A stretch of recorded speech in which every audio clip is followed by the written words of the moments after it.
Hello and welcome to our little vlog on the internet about motorhoming.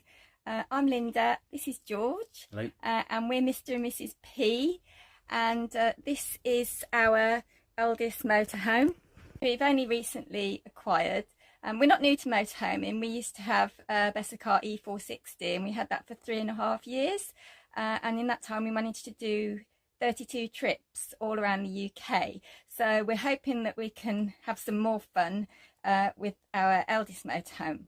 So eldest motorhome is called Elsie, which Mr P named. He also named our Bessacar Bessie Mabel, which has got a bit of a vintage twist because I like vintage, and Bessie Mabel was a play on Betty Grable.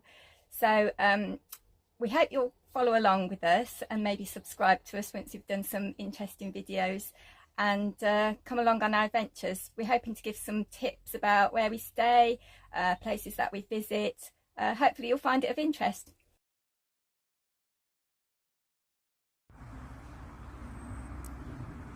This is the site itself. As you can see, it is pretty much hidden and there is a valley. We're on pitch number 28 there, and there's Mr P just relaxing outside, catching a few rays. So there is a roundabout view, and if we go down here, this is actually the valley part of the campsite.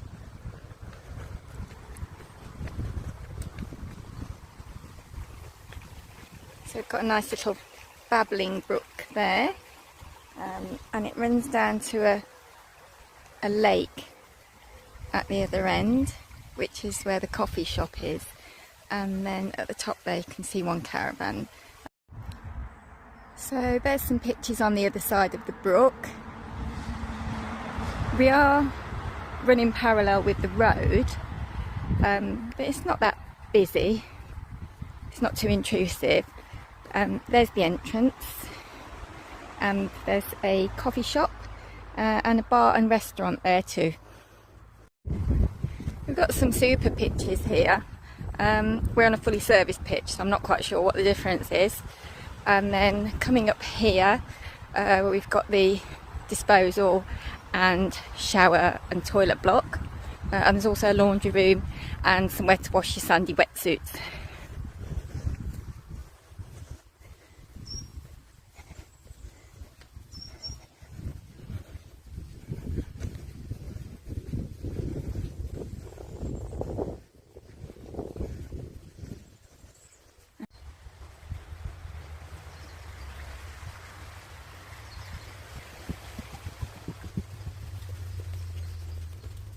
So there's a very brief overview of Hidden Valley Campsite in North Devon. So the first stop in our first trip in Elsie was North Devon, and this was Croyd Bay. It's one of our favourite places to go, not so big as Woolacombe or Saunton Sands. It's got a nice cosy feel about it, but it's just a lovely beach, and the waves are magnificent, great for what we want, and nice for a bit of bodyboarding. We parked up at the National Trust website at Baggy Point. Bit tricky getting in there. On there is me with my bodyboard, and then heading into the waves. Some of the best bodyboarding that I've actually ever had. I know those waves don't look really big, they're perfect for me. Second day of our trip was a trip to Barnstaple. First stop was the Lemon Tree Cafe for some 11s. Very cute little cafe based around lemons. It had lovely cappuccino and some maple and pecan cake, and Mr P had hot cross bun.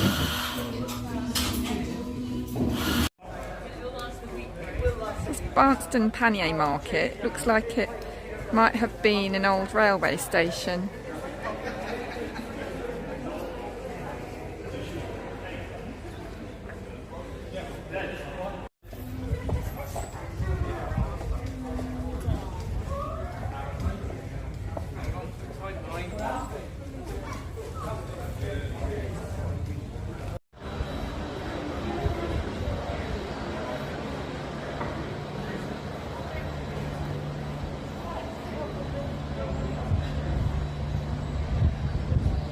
Today, and summer's finally arrived. and here we have a cafe, and it looks like the Tarka Trail which goes along here, and we're on the estuary, so there's one of the bridges into Barnstaple. Nice blue sky, and then there's the old bridge there.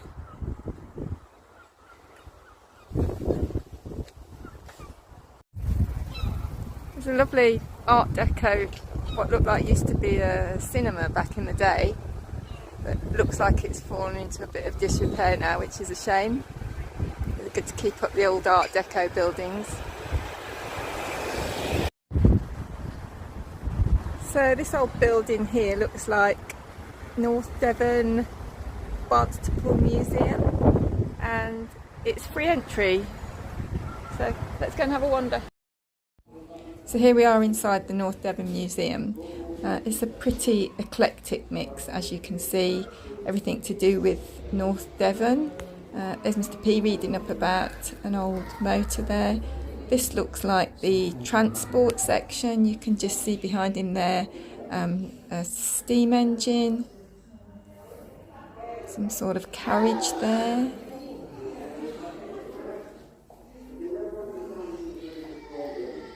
There's that big cow, not quite sure what that's about, giant cow.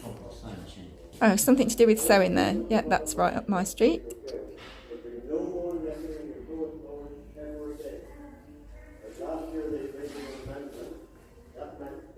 More forms of older transport there. Work and fishing. Yep, that's quite an obvious one for Devon, isn't it? So this was our lunch stop. This is Queen Anne's Cafe. It's a very old building, and it was originally used as a merchant trading post, which makes sense because it's next to the river. And also behind there is a building that was used as a bathhouse. There's our lovely lunch at Queen Anne's Cafe, and here's a little bit of an overview of the inside of the building. That's an original picture of it. It was actually built in 713 as a merchant trader house, and they've kept everything sort of historically accurate in there, so it's got the really nice atmosphere of an old building.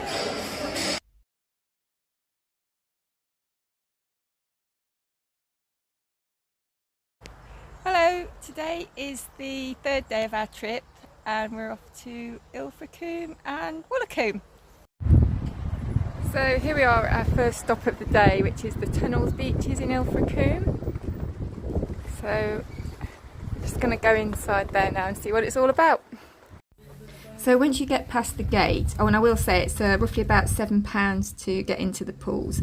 You've got all these old Victorian signs and notices that would have been around back in the day. There's something about sea bathing. I think there's something there. Oh yeah, gentlemen's sea bathing. I've got a notice there from Mrs. Scamp. I wonder who she was. And there's just general information, what would have been there during Victorian times. Some of it is quite amusing. I won't go through it all now because you can see that if you go there.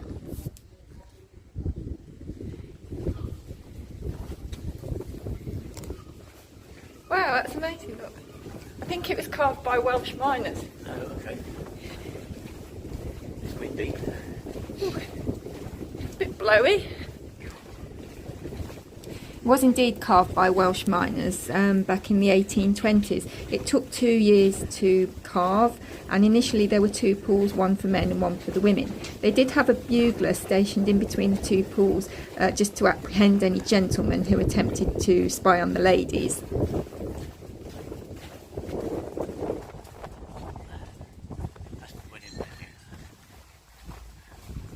So here's the wedding venue, and they did actually have a wedding going on the day that we visited, but it wasn't till later on. It's quite a unique beachfront venue there.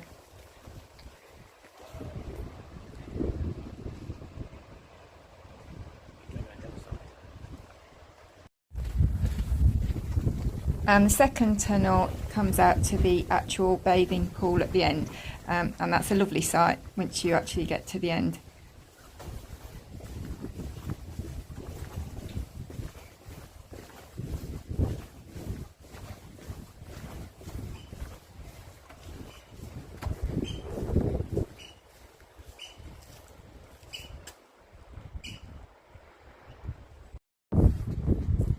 So we've got all these cliffs and rocks that make the geological formations here, and this is the ladies' bathing pool, because in Victorian times when it was built, the ladies couldn't bathe with the men, of course, so it was made as just the ladies' bathing pool. Now at the moment the tide is out and we can bathe here until about 1:30. It's currently about 11:30, I think.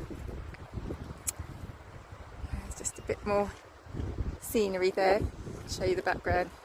There's Mr. P, got his chair out.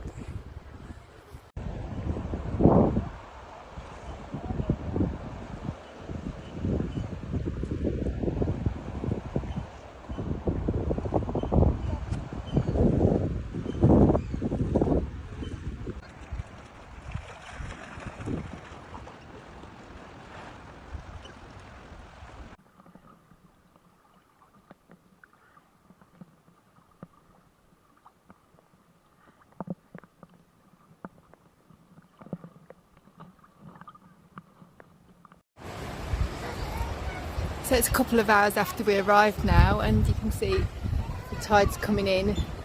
The sea pool's nearly disappeared. Comes in fast.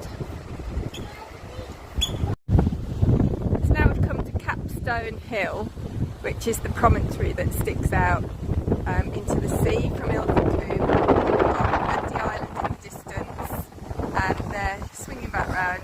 You can see Ilfracombe, and where we are now it's called Windy Corner, and it's certainly living up to its name today. It certainly is very windy. And last stop of the day was Woolacombe Beach. Nice beach huts there, bit blowy and sunny, nice bit of relaxing time.